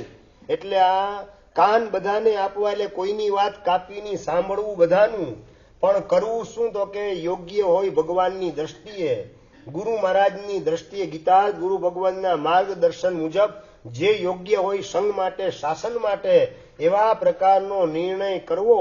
અને ઘરની અંદર પણ વડીલ તરીકે હો ત્યારે પણ બધાની વાત સાંભળ્યા પછી નિર્ણય એવો કરવો જેની અંદર સંસ્કાર, સદાચાર, શીલ, સંયમ, મર્યાદા પાલન, ઔચિત્ય પાલન આ બધું વધુમાં વધુ સચવાય, જળવાય અને સૌની અંદર પરસ્પર પ્રેમ લાગણીને હૂંફ વધે એવા પ્રકારનો નિર્ણય વડીલ તરીકે ઘરની અંદર કરવામાં આવે તો હાથીના કાન લાંબા અને જીભ ટૂંકી એ બે વસ્તુ તમારા જીવનની અંદર પોઝિટિવ રીતે ચરિતાર્થ થવા માંડે. કેટલી 4 વિશેષતા થઈ. 5મા નંબરની અંદર હાથીના દાંત બતાવવાના જુદા અને ચાવવાના જુદા. સમજાયું કે નહીં સમજાયું પારસભાઈ? હાથીના દાંત બતાવવાના જુદા અને ચાવવાના જુદા. એનો મતલબ શું? બહારથી કદાચ સંસારની પ્રવૃત્તિમાં જોડાવવું પડે, પણ અંદરથી તમે જુદા એટલે અંદરમાં તમે ઇન્વોલ્વ ન હો. કદાચ સગાવાલાના પ્રેશરના કારણે તમારે હોટલમાં જવું પડ્યું. પહેલા નંબરમાં તો તમારી ઇમેજને ગુડવિલ એવી હોય કે ઓલો સામેવાળો ઓફર જ ના કરી શકે. સમજાય નહીં સમજાય? જયેન્દ્રભાઈ, અમે તમારા ઘરે આવીએ, તમે ક્યારે પણ આમ પેપ્સીની ઓફર અમને કરો કે ના કરો? કરો કે ના કરો? રાહુલભાઈ, કરાય જ નહીં ને? હોય તો ખરી ને? એમ પૂછ્યું. એમ ફ્રીજમાં તો હોય ને? એમ પૂછ્યું. હોય જ ને? એમ હું જાણવા માંગુ છું. ફ્રીજમાં ભાઈ પેપ્સી હોય કે ન હોય? હોય. શું વાત કરો છો? પેલાના કાળમાં ઘરે ઘરે ગરમ પાણીના માટલા હતા, અને આજે કહેવાતા જૈનોના ઘરની અંદર ફ્રીજમાં દારૂના બાટલા ગોઠવાતા જાય છે. આ પનોતી છે, પડતીની નિશાની છે, અને આવો ચેપ આપણા સુધી ન પહોંચે એના માટે આપણે ભીતરમાં ખૂબ જાગૃત રહેવાની આવશ્યકતા છે. પેપ્સીની વાત તમને કરતો તો પેપ્સી તમારા ઘરમાં કદાચ હોય તો પણ તમે એમને કીર્તિભાઈ ઓફર કરો કે ના કરો? કેમ ના કરો? રાજનભાઈ, કેમ ઓફર કેમ ના કરો? પેપ્સી વપરાય નહીં મારે, બરાબર ને? અમને ન વપરાય તો તમારે કઈ રીતે વપરાય? તો દર્શનભાઈ, અમને જે ન ખપે એ તમને કઈ રીતે ખપે? ભાઈ પ્રશ્ન છે ફરીથી, પેપ્સીની ઓફર તમે અમને કેમ ના કરો? ભાઈ બહાર જઈને ચર્ચા નહીં કરતા પરેશભાઈ, મારા સાહેબ પેપ્સીની ઓફરની વાત કરતા હતા. આ એંગલ સમજતા શીખો. પેપ્સી ઘરે હોય છતાં સંજયભાઈ ઓફર કેમ ના કરો? કાલે થશે. લો આ નો જોવા સાંભળવા લો. એ પેપ્સીની ઓફરની વાત નથી કરતો. વાત તમને એ કરું છું કે અમારી ગુડવિલ અમે એવી ઉભી કરેલી છે, મહારાજ સાહેબને પેપ્સીની ઓફર કરાય જ નહીં. એમને પેપ્સીનો વિચાર સપનામાં પણ આવે નહીં. આવા પ્રકારની અમે ગુડવિલ ઉભી કરેલી છે. માટે કદાચ તમારા ઘરમાં ફ્રીજની અંદર પેપ્સીની બોટલ હોય તો પણ તમે અમને ઓફર કરતા નથી. બસ એ જ રીતે વાત મારે તમને એ કરવી છે કે તમે ગુડવિલ શ્રાવક તરીકેની એવી ઉભી કરેલી હોય કે જેના કારણે ફ્રેન્ડ સર્કલમાંથી કોઈ તમને હોટલમાં કે રેસ્ટોરન્ટની અંદર આવવાનો આગ્રહ કરે જ નહીં, ઓફર કરી જ ના શકે. ભાઈ એ ચુસ્ત જૈન છે, એમને આપણે ઓફર કરાય નહીં. આવા પ્રકારની એક ગુડવિલ તમારે ઉભી કરવાની છે શ્રાવકની. પણ કદાચ નંબર 2 જોને તોની ભાષામાં વાત કરું, એવું તમારું સત્વ ન હોય ને ગુડવિલ એવી તમે ઉભી કરેલી ન હોય, અને ક્યારેક માનો કે સંયોગવશ તમારે જવું પડ્યું, આ જોને તોની ભાષામાં વાત કરું છું, તો પણ હાથીના દાંત બતાવવાના જુદા ને ચાવવાના જુદા. એનો મતલબ કે બહારથી કદાચ હોટલમાં જવું પડે છે, મારી લાચારી છે, પણ આ હોટલમાં જવાનું પાપ જિંદગીમાં બીજી વાર ક્યારેય પણ ન થાય તો સારું. આવા પ્રકારની અંદરની ભાવ પરિણતિ તમારી જીવંત હોય તો હાથીના દાંત બતાવવાના જુદા ને ચાવવાના જુદા. એમ પ્રવૃત્તિ કદાચ પાપની હોય તો પરિણતિ અંદરમાં ધર્મની ગોઠવાયેલી હોય. આવી શ્રાવકની ભૂમિકા મધ્યમ માર્ગની ઊભી કર્યા વિના આપણે રહેવું નથી જ. ઉત્તમ ભૂમિકા એ હોય કે ભગવાનની આજ્ઞાની બહાર આપણે પગ મૂકીએ જ નહીં. તો કદાચ એ ઉત્તમ ભૂમિકા ન આવે તો મધ્યમ ભૂમિકાની અંદર ભગવાનની આજ્ઞા બહાર પગ મૂકવો પડે છે. રાતના 8:30 વાગે ઘરે આવીને ખાવું પડે છે, કારણ કે જોબમાંથી 8:15 પહેલા રજા મળતી નથી, અને ત્યાંથી ઘરે આવતા 8:30 વાગી જાય છે. મારું સત્વ એવું નથી કે સાંજનો એક ટંક હું છોડી શકું. ધન્ય છે જીવનભર આંબેલની પ્રતિજ્ઞા કરનારા પૂજ્ય હેમ વલ્લભ સુરીશ્વરજી મહારાજ સાહેબને, જેમનું આંબેલનું પારણું આવતા ભવમાં આવવાનું છે, આ ભવમાં નહીં. આવી જીવનભરની પ્રતિજ્ઞા કરનારા એ નૌકાસીને સાંજનો ચોવિયાર એના જીવનમાં ક્યારેય સ્પર્શે નહીં. એવા મહાત્માઓને લાખ લાખ ધન્યવાદ, કોટી કોટી વંદન, અનંત અનંત વાર એવા મહાત્માઓને નમસ્કાર. પણ હું એવો ક્યારે સત્વશાળી બનું ને રાત્રિ ભોજનનો ત્યાગ કરું? આવું હૈયું પોતાનું રડતું હોય, રાત્રિ ભોજનના ત્યાગનો પક્ષપાત પોતાનો જીવંત હોય, અને નોકરીની મજબૂરીના કારણે પોતાને ઘરે આવીને 8:30 વાગે જમવું પડે, પણ જમતી વખતે પણ પક્ષપાત, રાત્રિ ભોજન કરતા કરતા પણ પક્ષપાત, રાત્રિ ભોજનના ત્યાગનો જીવંત હોય તો સમજવાનું કે હાથીના દાંત બતાવવાના જુદા અને ચાવવાના જુદા. આ પોઝિટિવ અર્થની અંદર વાત કરું છું, જે મોક્ષ માર્ગે તમને આગળ વધારે એ અર્થમાં વાત કરી રહેલો છું. એમની સમજતા પાછા કે વર્ષોથી તપ કરવા છતાં અંદરના કસાય વગેરે ભાવો તો જીવતા જાગતા જ હોય, એ પણ હાથીના બતાવવાના જુદા ને ચાવવાના જુદા થયા. પણ એ નેગેટિવ સેન્સમાં છે. હું પોઝિટિવ સેન્સમાં તમને વાત કરું છું કે ભગવાનની આજ્ઞાની બહાર ક્યાંક પગ મૂકવો પડે, સત્વની કચાશના કારણે, નિમિત્ત વિપરીત હોવાના કારણે, અંદરમાં એટલા સંસ્કારનું બળ ન હોવાના કારણે, આત્મબળ એટલું ડેવલપ ન થયું હોવાના કારણે, જે કારણ હોય તે તમે જાણો, પણ ભગવાનની આજ્ઞાની બહાર પ્રવૃત્તિ મુકાય એ વખતે પણ પક્ષપાત તો ભગવાનની આજ્ઞાને પાડવાનો જ ઊભો હોય તો સમજવાનું હાથીના દાંત ચાવવાના જુદા અને બતાવવાના જુદા એ મોક્ષ માર્ગની દિશામાં તમને આગળ વધારશે. આ 5મા નંબરની વિશેષતા હાથીની. 6ઠ્ઠા નંબરની અંદર હાથી એ લોકપ્રિય છે. લોકપ્રિય સમજી ગયા ને? ઘરના આંગણે કૂતરો આવે કે ગાય વગેરે આવે, ભૂંડ વગેરે તો લાકડી મારીને કાઢશે બધા, પણ હાથીને ક્યારેય કોઈ લાકડી મારીને કાઢે નહીં. ઉલટું ઘંટડીનો અવાજ આવે ને તો ખાસ ગેલેરીમાં જોવા માટે ઉભો રહે, ઘરની બહાર આવીને આંગણામાં ઉભો રહે જોવા માટે. હાથી કેવો છે, હાથી કેવો લાગે, કેવી મલબથી ચાલે, હાથી ચાલે છે, ગજગામી ચાલ કેવી અદભુત છે, જોવા માટે લોકો ભેગા થાય. ભૂંડને જોવા માટે કોઈ ભેગા થતું નથી. કૂતરા ઝઘડતા હોય તો કોઈ જોવા માટે ભેગું થતું નથી.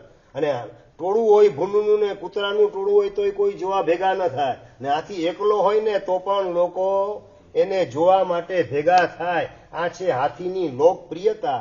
એમ શ્રાવકો પણ કેવા હોય તો કે લોકપ્રિય હોય, અને લોકપ્રિય હોવાના કારણે લોકોમાં કોઈ પણ વાતની રજૂઆત કરે. મહાજન પેલાના કાળમાં જે રજૂઆત કરતું રાજા પણ સ્વીકારે, રાજાનું પ્રતિનિધિ મંડળ પણ સ્વીકારે, એટલે મંત્રી, સેનાપતિ અને નગર શેઠ અને પ્રધાન, વજીર આ બધા પણ મહાજનની વાતને સ્વીકારે.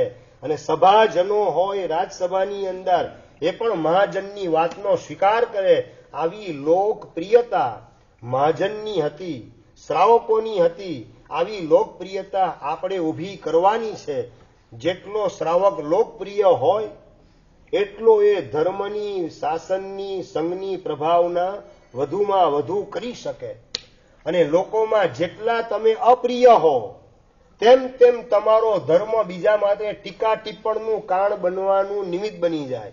એ તમારો ધર્મ બીજા માટે નિંદાનું નિમિત્ત ન બને એના માટે લોકપ્રિયતા પણ શ્રાવકો માટે જરૂરી છે. પહેલા નંબરમાં પરિવાર પ્રિય બનવાનું, બીજા નંબરની અંદર લોકપ્રિય બનવાનું, અને જે પરિવાર પ્રિય અને લોકપ્રિય ભગવાનની આજ્ઞા મુજબ બને એ ત્રીજા નંબરની અંદર પરમાત્મા પ્રિય બન્યા વિના રહેતો નથી. એના માટે મોક્ષ બહુ નિકટની અંદર આવી જાય છે. લોકપ્રિય એટલે કે સિનેમાનો એક્ટર ને હીરો ને હિરોઈન જેમ લોકપ્રિય એ અર્થમાં લોકપ્રિયતાની વાત નથી કરતો, પણ લોકપ્રિયનો મતલબ એ છે કે તમે જે પ્રવૃત્તિ કરો એની અંદર સહજ રીતે બધા જોડાઈ જાય. દાખલા તરીકે જયાનંદ નામનો રાજકુમાર એવો લોકપ્રિય હતો, જ્યાં પણ જાય ઘોડા ખેલાવવા માટે રાજસભાની અંદર કે રાજમાર્ગ ઉપર ક્યાંય પણ ફરતો હોય, લોકો બધા ટોળે ટોળા ભેગા થઈ જાય ને જોવા માટે, અને જે કે એ કરવા માટે તૈયાર. અને એ જયાનંદ રાજકુમારે જ્યારે પોતાનો દીક્ષાનો નિર્ણય ડિક્લેર કર્યો, આ જયાનંદ કેવલી ચરિત્રની અંદર આવતી ઘટના એ તમને કહી રહેલો છું. જ્યારે પોતાનો દીક્ષાનો નિર્ણય ડિક્લેર કર્યો, કેટલા લોકો જોડાય રાજ પરિવારમાંથી? એના સગાવાલામાંથી કેટલા જોડાય? કીર્તિભાઈ, મુક્તિભાઈ, આમ વિચારો ને કે જોને તોની ભાષામાં તમે દીક્ષાનો નિર્ણય ડિક્લેર કરો, કેટલા સાથે કેટલા જોડાય? આમ મને છે ને જયાનંદ રાજકુમારની કથા કરતા તમારી કથામાં રસ વધારે છે. આમ તમે ડિક્લેર કરો તમારો નિર્ણય કે હું સંસારને અલવિદા કરીને નીકળું છું, કેટલા સાથે જોડાય? કેટલા? શું વાત કરો છો? પરિવાર પ્રિય પણ નહીં. લોકપ્રિયની વાત તો બહુ દૂરની છે. પરિવાર પ્રિય પણ નહીં તમે. એના સગાવાલા રાજ પરિવારના સભ્યો, મામા, ફુવા, કાકા, માસા, બધા જ્યાં જ્યાં સમાચાર મળ્યા એક પછી જયાનંદ દીક્ષા લેશ તો હું પણ દીક્ષા લઈશ. એનો ભત્રીજો કે હું પણ દીક્ષા લઈશ. એનો ભાઈ કે હું પણ દીક્ષા લઈશ. એમ સગાવાલા બ્લડ રિલેશન જેની સાથે છે એવા કેટલા લોકો તૈયાર થયા ખબર છે શિરીષભાઈ? 5, 10, 15, 25, 50,000, 2,000, 5,000, 10,000, 25,000, કેટલા? 50,000 એના સગાવાલા જોડાયા દીક્ષા લેવાની અંદર. તમારા તો સગા પણ એટલા નહીં હોય. 50,000 સગા જોડાયા. એ સિવાયના સગા તો કેટલા હશે? પરિવાર કેટલો વિશાળ હશે. અને હજી મહત્વની વાત, જેવું ડિક્લેર થયું સગાવાલામાં 50,000 તૈયાર થઈ ગયા, પ્રજાજનોની અંદર જાહેરાત કરી રાજાએ કે મારો દીકરો જયાનંદ આવતીકાલે ભાગવતી પ્રવજ્યાનો શિકાર કરવાનો છે આત્માના ઉત્થાન માટે. અને પ્રજાજનોની અંદર સળવળાટ શરૂ થવા માંડ્યો. રાજકુમાર દીક્ષાને તો આપણે સંસારમાં શું દાટેલું છે, શું મોહાઈ જવા જેવું છે, આપણે પણ સંસારને છોડીને નીકળી જઈએ. એ સંખ્યા નોંધાણી રાજસભાની અંદર 5, 25, 10,000, 2,000, 5,000, 10,000, 15,000, કેટલા મહેશભાઈ? નેટ બીજા 50,000. 1,00,000 લોકોની સાથે જયાનંદ રાજકુમાર ચરોડાને છોડીને રજોહણનો શિકાર કરે છે. સર્વવીરતીના માર્ગે ડગલું માંડવાનું કામ કરે છે. કેવા લોકપ્રિય હોય શ્રાવક એની વાત. જયાનંદ કેવલી ચરિત્ર, એના હીરો તરીકે ગોઠવાયેલ જયાનંદ રાજકુમાર, એના જીવનમાંથી આપણે બોધપાઠ લેવાનો છે. આપણે લોકપ્રિયની પરિવાર પ્રિય છીએ કે કેમ એ પણ 1000 ક્વિન્ટલનો ભારેખમ ક્વેશ્ચન છે. આપણે પ્રભુ પ્રિય, લોકપ્રિય અને પરિવાર પ્રિય બનીએ અને અનેકને ધર્મમાં જોડવા દ્વારા આપણે મોક્ષને બહુ નિકટના કાળની અંદર માણી શકીએ, અનુભવી શકીએ એવું સૌભાગ્ય ઉદયમાં લાવવાનું છે. એટલે શ્રાવકો કેવા હોય? હાથી જેમ લોકપ્રિય છે એમ શ્રાવકો પણ લોકપ્રિય હોય. આ 6 નંબરની વિશેષતા. 7મા નંબરની અંદર હાથી કેવું હોય તો કે પુણ્યશાળી પ્રાણી છે. પુણ્યશાળી સમજી ગયા ને? દુકાળની અંદર ગાય, ભેંસ, કૂતરા, ઘેટા, બકરા કદાચ ભૂખ્યા તરસ્યા મરી જાય, પણ હાથીને તો ખવડાવનાર દુકાળમાં પણ મળી જ રહે. એને ભૂખે મરવું પડે નહીં એવો પુણ્યશાળી હાથી હોય. સમજાયું નહીં સમજાયું? જૈનો શ્રાવકો કેવા હોય? પુણ્યશાળી હોય. અને પુણ્યશાળી હોવાના પ્રતાપે કદાચ આર્થિક દ્રષ્ટિએ નબળા પડે તો પણ સંઘ, સાધર્મિકો અને શાસન અને શાસનની સંસ્થાઓ એ બધી સાધર્મિકને સંભાળ્યા વિના રહે નહીં, એને ભૂખે મરવા દે નહીં. આ પ્રકારનો પુણ્યશાળી એ ભગવાનના શાસનનો શ્રાવક હોય. 7મા નંબરની વિશેષતા પુણ્યશાળી. 8મા નંબરની અંદર હાથી સૌભાગ્યશાળી હોય. સૌભાગ્યશાળી એટલે હાથી છે ને કહેવાય છે જીવતો લાખનો, મરે તો 1,00,000નો. સમજાયું બરાબર વિનીતભાઈ? આ સૌભાગ્ય છે હાથીનું. એમ શ્રાવકો કેવા? સૌભાગ્યશાળી. જીવતા જેટલું સુકૃત પોતે પોતાના હાથે કરે એના બદલે એની વિદાય પછી એના નામથી દીકરા, દીકરી, પુત્ર વધુ વગેરે અનેક પ્રકારનો ધર્મ વધારે કરે. તકતીની અંદર નામ કોનું લખાય? દાદાનું, પરદાદાનું મોટું નામ લખાય. એટલે જીવતા એને જેટલા સત્કાર્ય કર્યા હોય એના કરતા એની વિદાય પછી એના નામથી સત્કાર્ય અનેક ગણા વધતા જાય. એટલે કે હાથી જીવતો લાખનો અને મરે તો 1,00,000નો. સમજાયું બરાબર નહીં સમજાય નીતેશભાઈ? તમે જીવતા લાખના એટલે જીવતા હો ત્યારે ₹1,00,000નું સુકૃત તમે કરો તો તમારી વિદાય પછી 1,00,000નું સુકૃત તમારા નામે તમારો દીકરો વહુ કરવા માટે તૈયાર થાય. તમે જીવતા 1000નું પણ સુકૃત ન કરેલું હોય તો તમારો દીકરો કે વહુ તમારા નામે કઈ રીતે 1,00,000નું સુકૃત કરે? એટલે હાથી જીવતો લાખનો ને મરે તો 1,00,000નો. સંજયભાઈ બરાબર સમજાઈ ગયું? એટલે આપણે જીવતા હોય ત્યારે 1,00,000નું સુકૃત જેટલું થાય એટલું કરી જ લેવું. લાખોનું સુકૃત તો આપણા નામે આપણી પેઢી ભવિષ્યની અંદર 1.25 લાખનું સુકૃત કરવા દ્વારા દિન દુના રાત ચોગુના આપણો પુણ્ય જે છે એનો ગુણાકાર મોટો થતો જાય અને શાસનનું બુકિંગ દરેક બહુમાં થતું જાય અને મોક્ષની નજીક પહોંચીએ અનેકને પહોંચાડીએ એવા સૌભાગ્યશાળી બનવાનું છે. એ 8મા નંબરની વિશેષતા શ્રાવક તરીકે તમારી. 9મા નંબરની અંદર હાથી જ્યાં જાય ત્યાં એની શોભા વધારવાનું કામ કરે. નહીં સમજાય શિરીષભાઈ? વરઘોડાની અંદર છે ને હાથી આવે એટલે બધાની શોભા, બધાના મોઢા ઉપર આમ ચમક, હાથી આવવાનો, હાથી આવે, હાથી આવવાનો, બધાના મોઢા ઉપર ચમક વધી જાય. હાથી આવે, જ્યાં પણ હાથી જાય ત્યાં શોભા વધી જાય. બસ શ્રાવક જ્યાં પણ વસવાટ કરે એ એરિયાની પણ શોભા વધતી જાય. જ્યાં જૈનો રહેતા ન હોય ને ત્યાં જો જૈનો રહેવાની શરૂઆત કરે, અને જૈનો છે ને જ્યાં જાય ત્યાં પંકજભાઈ શું કરે? દેરાસર ઉભું કરી દે, ઉપાશ્રય ઉભો કરી દે, અને એની શોભા વધે જગ્યાની. એટલે શું અશોકભાઈ? હા, ભાવ વધતા જાય, જગ્યાના ભાવ ઓટોમેટિક ઉંચકાતા જાય. આ શ્રાવકની ગુડવિલ છે. અને એના માટે ઘણા બિલ્ડર છે ને જાહેરાત આપતા હોય ફ્લેટની વેચવા માટે, તો ખાસ લખે કે દેરાસર બાજુમાં છે, ઉપાશ્રય નજીકમાં છે, આવું ખાસ લખતા હોય. શેના માટે? જૈનો અહીંયા રહેવા માટે આવે તો બીજી વલ્ગર પ્રજા નહીં આવે, તો સારી બીજી પ્રજા જોડાશે. આ જૈનો જ્યાં જાય એની શોભા વધારે, અને જૈનો જ્યાં રહેવા જાય ને એની આજુબાજુમાં રહેતા હોય ને એ પણ પોતાની દીકરી, વહુ કે માં એના માટે સુરક્ષિત બની જાય. કે બાજુમાં આજુબાજુમાં જૈનો રહેશે એટલે આપણી માં, બેન કે દીકરી એના સીલની ચિંતા કરવાની આપણે જરૂરત નથી. આ ખાનદાન પરિવારો જૈનો આપણી આસપાસમાં ગોઠવાયેલા છે. એટલે જૈનો જ્યાં જાય ત્યાંની શોભા વધારે, સૌના મનમાં સુરક્ષાનો ભાવ એને પણ વધારવાનું કામ જૈનો કરે. આ જૈનોનું ઓજળું ગૌરવ છે. કેટલા નંબરની વિશેષતા? 9મા નંબરની. અને 10મા નંબરની અંદર હાથી છે ને આમ ચાલતો હોય ને તો આમ ધરતી ધ્રુજાવતો જાય. હાથી વજનદાર પ્રાણી કહેવાય.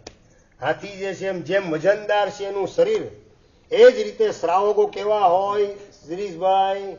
વજનદાર વ્યક્તિત્વ વાળા હોય. વજનદાર વ્યક્તિત્વ ખ્યાલ આવ્યો કે ખ્યાલ ના આવ્યો? શું હા એટલે શું? પણ વજનદાર વ્યક્તિત્વ એનો મતલબ વર્ચસ્વ. હા, કેવું વજનદાર વ્યક્તિત્વ? કસ્તુરભાઈ લાલભાઈ જે ભારતના વડાપ્રધાન જવાહરલાલ નહેરુની ગાડી રસ્તા ઉપર નીકળતી હોય અમદાવાદના રાજમાર્ગ ઉપરથી, રિલીફ રોડ ઉપરથી, અને કસ્તુરભાઈ હાથ ખાલી ઊંચો કરે અને ભારતના પીએમની ગાડીને ઊભું રહેવું પડે, આવું વજનદાર વ્યક્તિત્વ જૈનોનું હતું. કસ્તુરભાઈ લાલભાઈને ત્યાં ભારતના તત્કાલીન ગૃહપ્રધાન સરદાર વલ્લભભાઈ પટેલ જ્યારે પણ દિલ્હીથી અમદાવાદ આવે ત્યારે ઉતરવાનું એક જ એડ્રેસ એમનું હતું. શિરીષભાઈ કયું?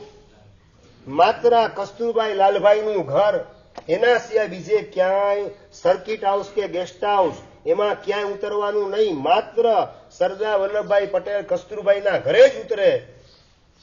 અને એક વખત ચાર્ટર્ડ પ્લેનથી દિલ્હીથી આવતા હતા, થોડું ત્યાંની મિટિંગમાં લેટ થયું, પ્લેન મોડું ઉપડ્યું અને આવતા આવતા લેટ થઈ ગયું.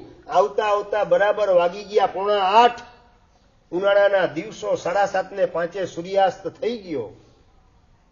કસ્તુરભાઈ લેવા માટે ગયેલા છે એરપોર્ટ, અને સરદાર વલ્લભભાઈ એ એરપોર્ટની બહાર નીકળ્યા 7:45 થઈ ગયા છે. એટલે વાત કરે છે કસ્તુરભાઈ, 7:45 થઈ ગયા, સૂર્યાસ્ત થઈ ગયો છે.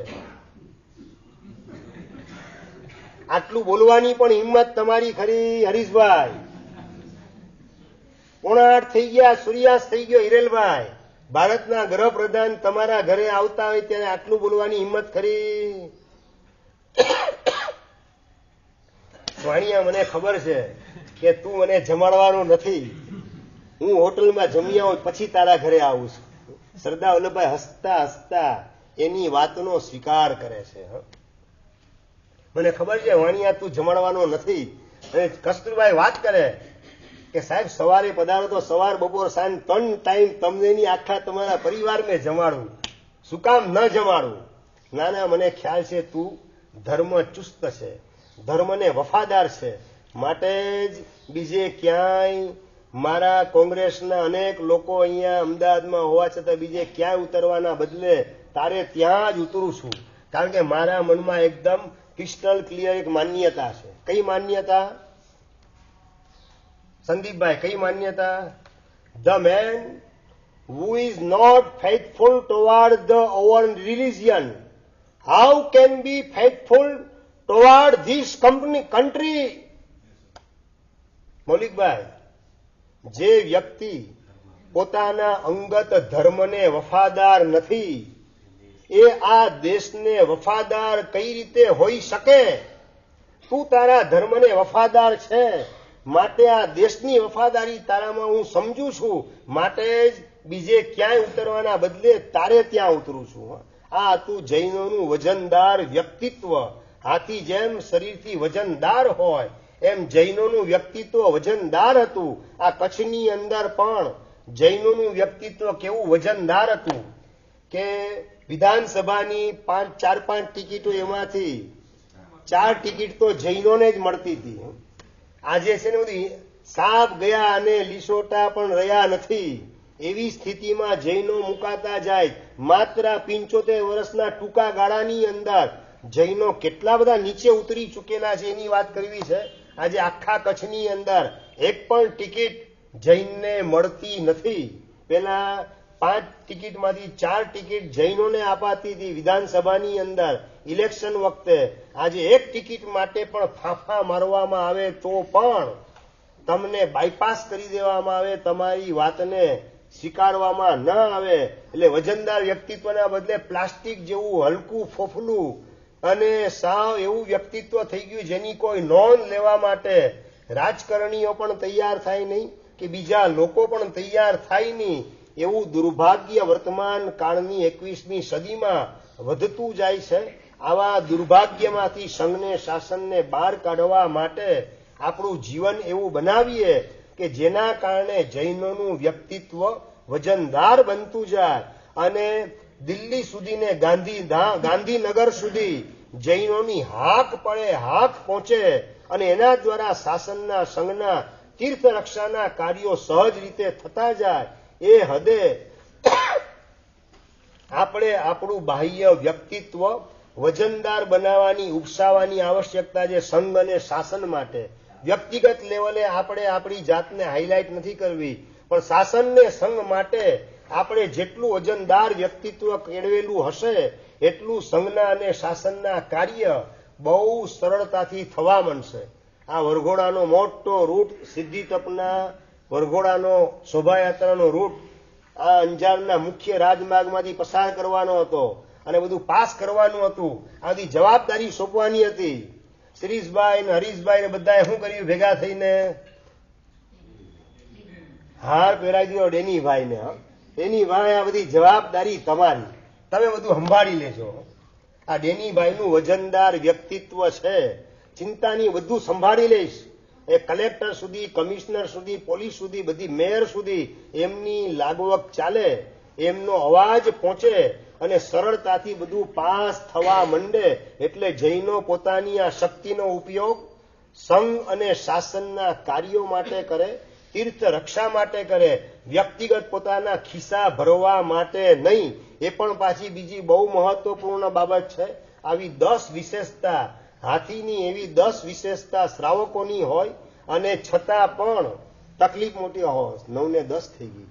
ચાલો બાકીની વિશેષ વાત અગ્રે વર્તમાન જોગ. આવતીકાલે રવિવારે આવતીકાલે વ્યાખ્યાનનો રોજનો 8 થી 9 નો ટાઈમ છે.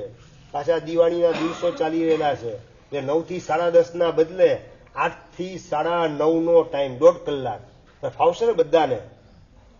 સંદીપભાઈ, 8 થી 9:30 નો ટાઈમ આવતીકાલે, બરાબર? જાહેર પ્રવચન ટેમ્પલ ઓફ દીપાલિકા આ વિષય ઉપર. દીપાવલિકા કલ્પ એ જ જે અધૂરો વિષય છે, 8 સપના.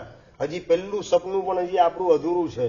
હવે 2 જ દિવસ આપણા બાકી છે, એની અંદર બાકીનો વિષય આપણે પરિપૂર્ણ કરવાનો. આવતીકાલે 1.5 કલાકનું જાહેર પ્રવચન 8 થી 9:30, 9 થી 10:30 ના બદલે 8 થી 9:30 જે સમયનો ફેરફાર ખાસ બધા નોંધમાં લેજો. જીનાજ્ઞા વિદ કે તો મિચ્છામી નીકળો. આજે બપોરે શિબિર છે બાલક બાલિકાઓની છોકરા છોકરી 10 થી 21 વર્ષની ઉંમરના એ બધા હજી જે કોઈ 120 જેટલા નામ લખાઈ ગયા છે, હજી કોઈ બાકી હોય તો પેઢીમાંથી પાસ લઈ લેવો, અને પાસ લેવો ફરજિયાત છે શિબિરમાં આવવા માટે. એના આધારે લકી ડ્રો વગેરે એનો નિર્ણય થવાનો છે. એટલે ખાસ જે કંઈ દીકરા દીકરી તમારા બાકી હોય તે બધાના નામ પેઢીની અંદર નોંધાવી દેજો. આવતા અહીંયા અત્યારે તૈયારી જે ચાલે છે પીઠિકાની આરાધના માટે, એટલે આવતીકાલનું ને પરમ દિવસ 2 દિવસના વ્યાખ્યાન એ ઉપર રહેશે, અહીંયા નહીં રહે. અહીંયા બધું પેક થઈ જશે. એટલે આવતીકાલે અને પરમ દિવસે 2 દિવસ ઉપર વ્યાખ્યાન રહેશે. આવતીકાલે 8 થી 9:30, પરમ દિવસે 8 થી 9, બરાબર. અને ત્યાર પછી આપણે વ્યાખ્યાન માંગલિક રહેશે. અને પીઠિકાની આરાધના દરમિયાન કોઈને વિશેષ અગત્યનું મારું કામ હોય તો બપોરે મળવાનો સમય 4 થી 5 રહેશે. વિશેષ અગત્યનું કોઈ કામ હોય તો 4 થી 5 મળી શકાશે, બરાબર. આ ખાસ બધાએ સમયની નોંધ લેવી. અને જેમણે પણ પીઠિકાની અંદર પોતાના ઘરેલા પરમાત્મા ગૌતમ સ્વામી વગેરે હોય એની મૂર્તિઓ, સરસ્વતી મૂર્તિ વગેરે ચાર્જ કરવી હોય તો આ પીઠિકાની અંદર મૂકી શકાશે. આજે છેલ્લો દિવસ છે. નામનું સ્ટીકર અંદર લગાડી નીચે કે પાછળના ભાગમાં પ્રતિમા ઉપર પહોંચાડી શકાશે. અને ખાસ જેમણે પણ અઠ્ઠમ દિવાળીના છઠ કરવાના છે, એ દિવાળીના છઠ કરવા માટે અત્તરવાણાનો સમય બરાબર 5:15 વાગે છે. અને સ્થળ છે વિવિધ લક્ષી હોલ. જેટલા અત્તરવાણાની અંદર છઠની અંદર નામ લખાવેલા છે એ દિવાળીના છઠવાળા બધાએ આજે જ સાંજે 5:15 વાગે વિવિધ લક્ષી હોલની અંદર 5:15 થી 6:15 અત્તરવાણા માટે પધારવા માટેનું સંઘ તરફથી, ટ્રસ્ટી મંડળ તરફથી ભાવભર્યું આમંત્રણ છે. અને શિબિરના છોકરા છોકરીને પણ ચોવિયાર માટે 5:15 વાગે વિવિધ લક્ષી હોલની અંદર પધારવા માટેનું આમંત્રણ છે, બરાબર. જીનાજ્ઞાવિત કહેવાય, મિચ્છામી.